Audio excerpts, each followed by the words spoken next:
नमस्कार, मैं ईशा कातियान और आप देख रहे हैं हरियाणा हंस। आज की रोहतक की ताज़ा खबरों का सिलसिला शुरू करते हुए आइए बढ़ते हैं पहली खबर। कृषि अध्यादेशों के खिलाफ किसान संगठनों ने किया प्रदर्शन। विधायक कुंडू का 2 अक्टूबर से अनिश्चितकालीन भूख हड़ताल का ऐलान। विधायक कुंडू के आह्वान पर लगाया 3 घंटे जाम। कृषि संबंधी 3 अध्यादेशों के खिलाफ रविवार को किसानों ने बहुअकपुर चौक पर नेशनल हाईवे को 3 घंटे जाम कर दिया। किसान सड़क के बीच ही गद्दे बिछाकर धरने पर बैठ गए। पुलिस के समझाने पर भी वह नहीं माने। दोनों ओर करीब 1 किलोमीटर लंबी लाइन लग गई। इससे पहले रोहतक के अनाज मंडी में विभिन्न किसान संगठन एकत्रित हुए। यहाँ किसानों में रणनीति का अभाव दिखा। कुछ संगठन अनाज मंडी से लेकर आकर लघु सचिवालय में डीसी को ज्ञापन देना चाहते थे। वहीं निर्दलीय विधायक बलराज कुंडू व कुछ अन्य ने जाम लगाने का आह्वान कर दिया। इस पर बहस की स्थिति भी बनी, लेकिन काफी संख्या में किसान कुंडू के साथ बहुअकपुर चौक पहुंचे और नेशनल हाईवे जाम कर दिया। विधायक कुंडू ने कहा कि 11 दिन के अंदर अगर सरकार यदि कृषि संबंधी अध्यादेशों को वापस नहीं लेगी तो वे 2 अक्टूबर से 24 के ऐतिहासिक चबूतरे पर अनिश्चितकालीन अनशन पर बैठेंगे। उनका आंदोलन अध्यादेश वापस लेने तक चलेगा। हरियाणा सरकार की फर्जी वेबसाइट बना निकाली डीसी रेट पर नौकरियां। फॉर्म फीस 320 ऑनलाइन मांग रहे।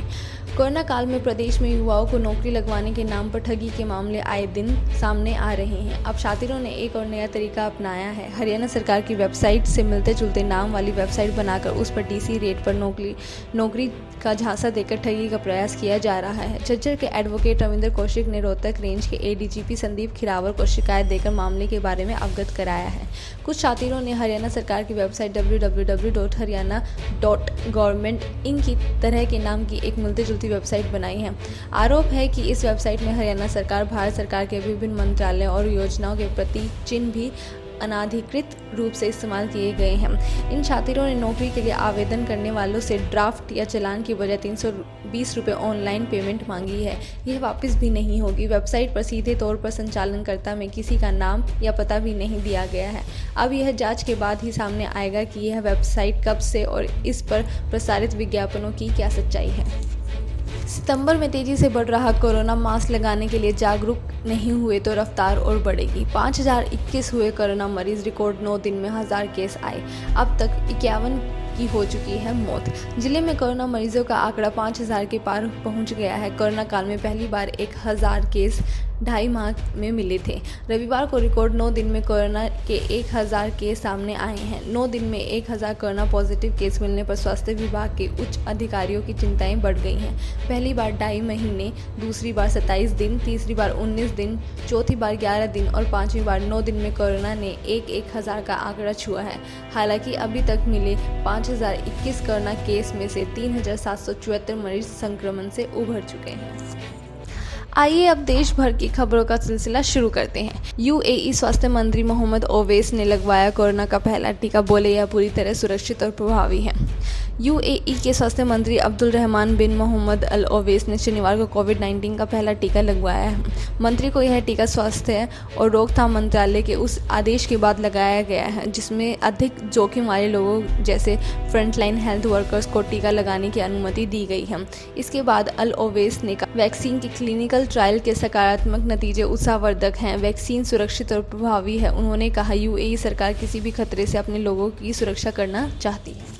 दूसरी बार सुपर ओवर में जीती दिल्ली। पंजाब को यूएई में पहली हार मिली। आईपीएल 13 में रोमांच दूसरे मैच से ही आने लग गया है। दिल्ली कैपिटल्स और किंग 11 पंजाब का मैच सुपर ओवर तक गया जिसमें दिल्ली ने बाजी मार ली है। यह पंजाब की यूएई में पहली हार है। दिल्ली ने पहले खेलते हुए 157 पर 8 का स्कोर बनाया। पंजाब ने भी इतना ही स्कोर बनाया। इनके बाद रिजल्ट के लिए सुपर ओवर हुआ। यह आईपीएल इतिहास का 10वां सुपर ओवर था। दिल्ली ने सुपर ओवर में दूसरी बार जीत दर्ज की है। इससे पहले दिल्ली के लिए मार्क्स ने 53 रन और कप्तान श्रेयस अय्यर ने 30 रन की पारियां खेली। अब जम्मू कश्मीर में बच्चों की ऑनलाइन पढ़ाई में 2G का स्लो नेटवर्क बाधा नहीं बनेगा। आईआईटी बॉम्बे के छात्रों ने 2G नेटवर्क पर चलने वाले ऐप बनाया। इसकी मदद से घाटी में 3000 शिक्षक बच्चों को ऑनलाइन पढ़ा पाएंगे।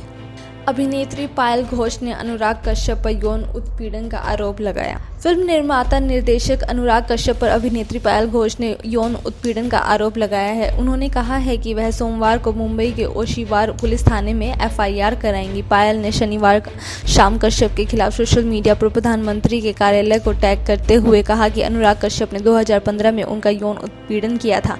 उन्होंने अपनी सुरक्षा को भी खतरा बताया था और मदद की अपील की थी। अनुराग कश्यप ने आरोपों का खंडन किया है। उन्होंने कहा, यह मुझे चुप कराने के लिए कोशिश की जा रही है। सभी आरोप बेबुनियाद हैं। कोरोना संकट के बीच 6 महीने बाद प्रदेश में आज से खुलेंगे स्कूल। देश में कोरोना महामारी के बीच करीब 6 महीने बाद सोमवार से हरियाणा समेत कुछ राज्यों में स्कूल खुलेंगे और जिन राज्यों में कोरोना का संक्रमण ज़्यादा है वहां फिलहाल अभी स्कूल बंद ही रहेंगे। केंद्र की गाइडलाइंस के अनुसार कंटेनमेंट जोन के बाहर स्थित स्कूल में कक्षा 9वीं से 12वीं तक के छात्रों को अपने शिक्षकों से मार्गदर्शन लेने के लिए स्कूल जाने की अनुमति होगी।